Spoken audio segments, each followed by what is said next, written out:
Hello friend, good morning. কেমন আছো তোমরা সবাই? আশা করছি ভালো আছো।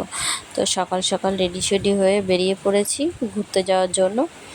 তো আমরা চলেছি স্টেশনে এসে দাঁড়িয়ে রয়েছি ট্রেনের অপেক্ষায়।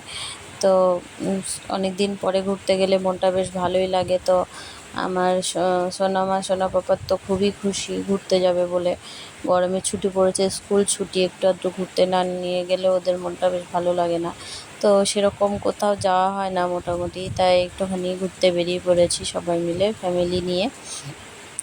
মানে তিনটে ফ্যামিলি আমরা একসাথে ছিলাম, একসাথে সবাই মিলে ঘুরতে গেছিলাম। তো আমরা স্টেশনে এসে দাঁড়িয়ে পড়েছি, ফাইনালি ট্রেনও চলে এসেছিলো। ট্রেনে উঠে বসবো। তো কালকে যেভাবে বৃষ্টি হচ্ছিল ভেবেছিলাম যে যাওয়াই হবে না, ঝড় বৃষ্টি সমানে একভাবে হচ্ছিল। আমাদের বাড়ির সামনে অনেক জলও জমে গেছিলো। তো আমি বলছিলাম যে মনে হয় যাওয়াই হবে না, টিকিটটা ক্যান্সেল করে দেবো।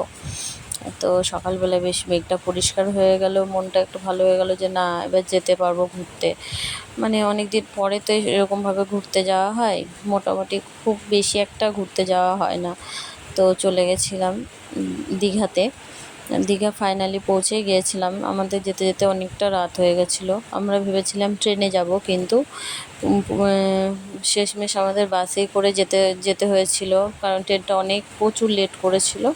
তাতে আমরা রাত 10টায় পৌঁছেছিলাম। তো রাত্রে ফ্রেশ হয়ে বসে রয়েছি। তো রাত্রে আর ঘুরতে যেতে পারিনি। মানে সকালবেলা ঘুম থেকে উঠে, মানে রাত 12টা বেজে গেছিলো, ঘুম থেকে উঠে ঘুরতে গিয়েছিলাম।